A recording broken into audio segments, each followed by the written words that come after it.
Hello everyone, मैं संजीत कुमार आपके अपने यूट्यूब चैनल अमेजिंग साइंस में आपका स्वागत करता हूं। आज हम लोग पढ़ेंगे फिजिक्स का लेसन 1 का लेक्चर नंबर 6, क्योंकि 5 लेक्चर तो हम आपको पीछे पढ़ा चुके हैं और आज बहुत इंपॉर्टेंट टॉपिक आपको पढ़ाने वाला हूं, जिसमें से एग्ज़ाम में एक ना एक क्वेश्चन पक्का आता है, कभी कभी 2 या 3 मार्क्स भी आ जाता है।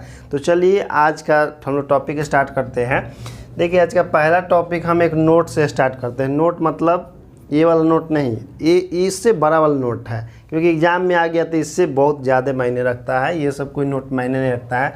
देखिए, पहला आपका नोट है कि जब किसी सोप बबल को हम लोग चार्ज करते हैं, जैसे मान लीजिए कि सोप बबल है, इसको हम लोग चार्ज करते हैं, चाहे पॉजिटिव चार्ज से चार्ज करें चाहे नेगेटिव चार्ज से चार्ज करें, तो बबल का जो साइज होता है इंक्रीज कर जाता है। क्या होता है? बबल का साइज इंक्रीज कर जाता है। क्यों भाई? तो ड्यू टू रिपल्सन, क्योंकि इसके अंदर में एयर मॉलिक्यूल्स भरा होता है बबल के बीच में, तो उसी से रिपल्सन होता है। तो रिपल्सन के कारण बबल का साइज बढ़ जाता है। और कौन सा चार्ज से चार्ज किया जाता है? तो चाहे आप पॉजिटिव चार्ज से चार्ज कीजिए चाहे नेगेटिव चार्ज से चार्ज कीजिए, बबल का साइज जो है पहले से इंक्रीज कर जाता है। तो आप ये भी बोल सकते हैं कि इसका सरफेस एरिया भी बढ़ जाता है, रेडियस भी बढ़ जाता है, क्योंकि साइज इंक्रीज करेगा तो रेडियस भी बढ़ जाएगा, सरफेस एरिया भी बढ़ जाएगा। देखिए, दूसरा जो है आपका इसमें कि कोई भी चार्ज पार्टिकल हो, दूसरा नोट है कि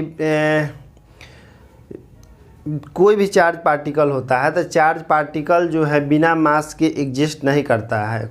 कोई भी छोटा से भी छोटा चार्ज होता है तो उसका मास जरूर होता है। जैसे देख लीजिए, एक इलेक्ट्रॉन है तो इलेक्ट्रॉन का होता है चार्ज होता है E बराबर -1.6 गुना 10 के पावर -19 कूलम होता है, और इसका मास होता है 9.1 गुना 10 के पावर -31 kg होता है।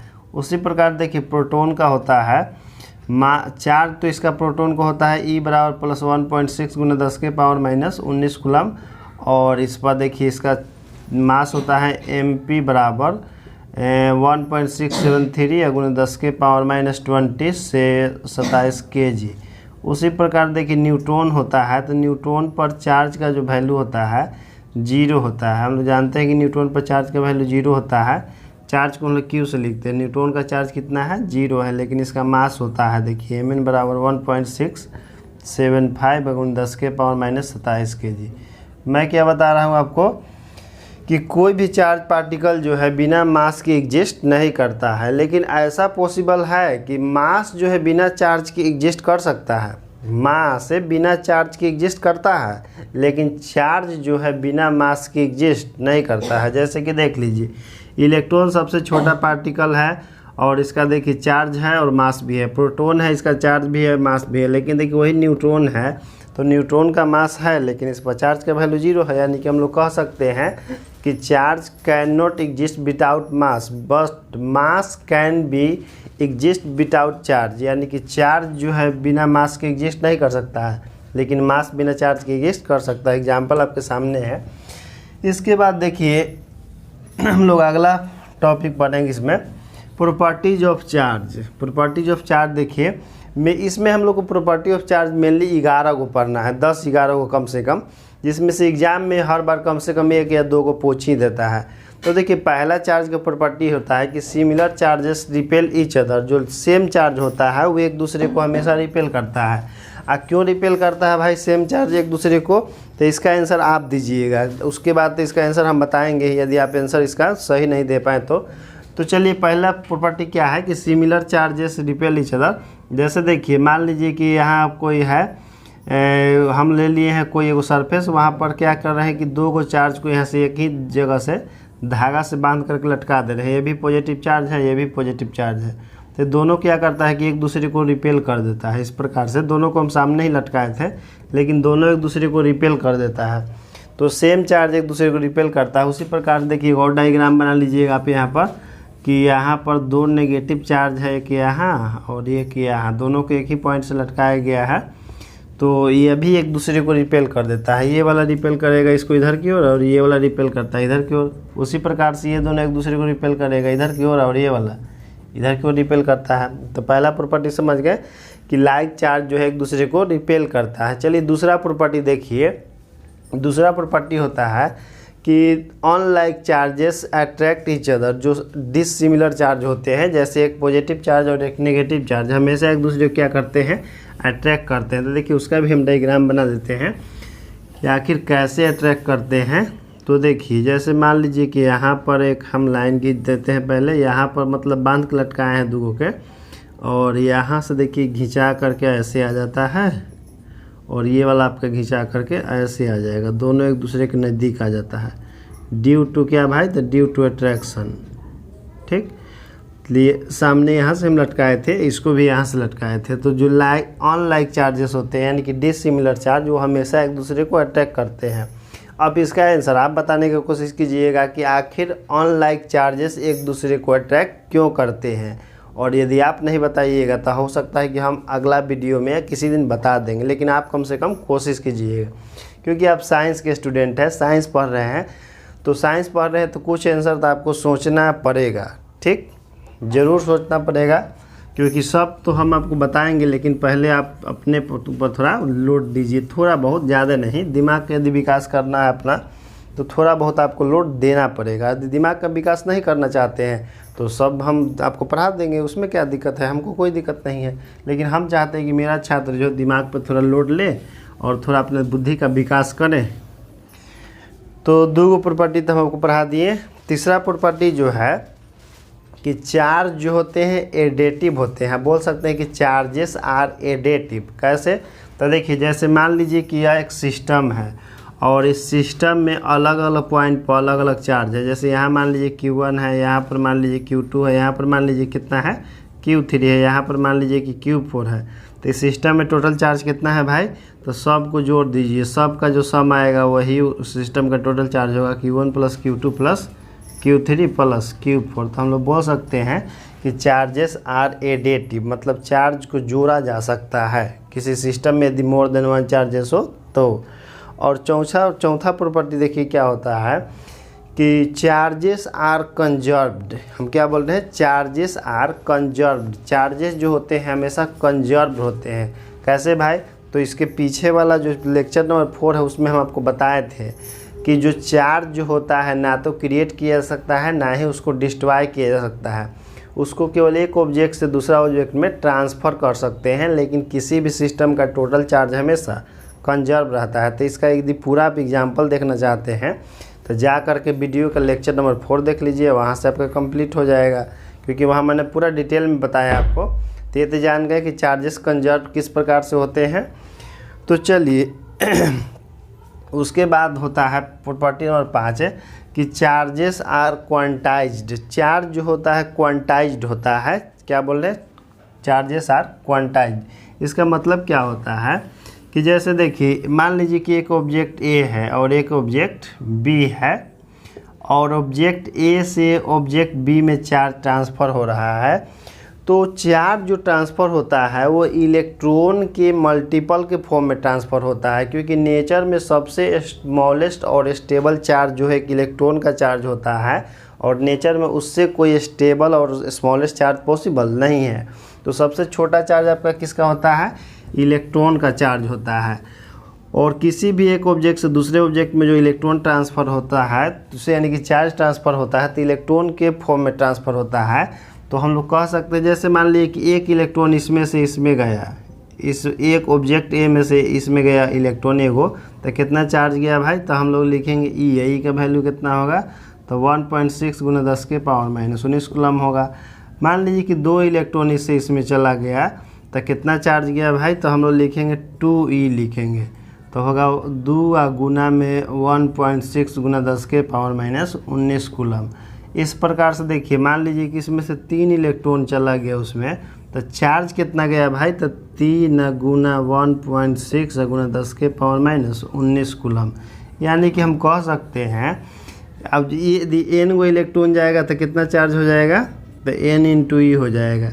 अब देखिए जैसे 1 इलेक्ट्रॉन है या 2 इलेक्ट्रॉन है या 3 इलेक्ट्रॉन है, तो ये सब तो इंटीजर है आपका। तो हम लोग कह सकते हैं कि एक ऑब्जेक्ट से दूसरा ऑब्जेक्ट में जो चार्ज ट्रांसफ़र होता है वो इलेक्ट्रॉन का इंटीग्रल मल्टीपल होता है। एक ऑब्जेक्ट से दूसरा ऑब्जेक्ट में जो चार्ज ट्रांसफ़र होता है किस फॉर्म में होता है, तो इलेक्ट्रॉन के इंटीग्रल मल्टीपल के फॉर्म में ट्रांसफ़र होता है।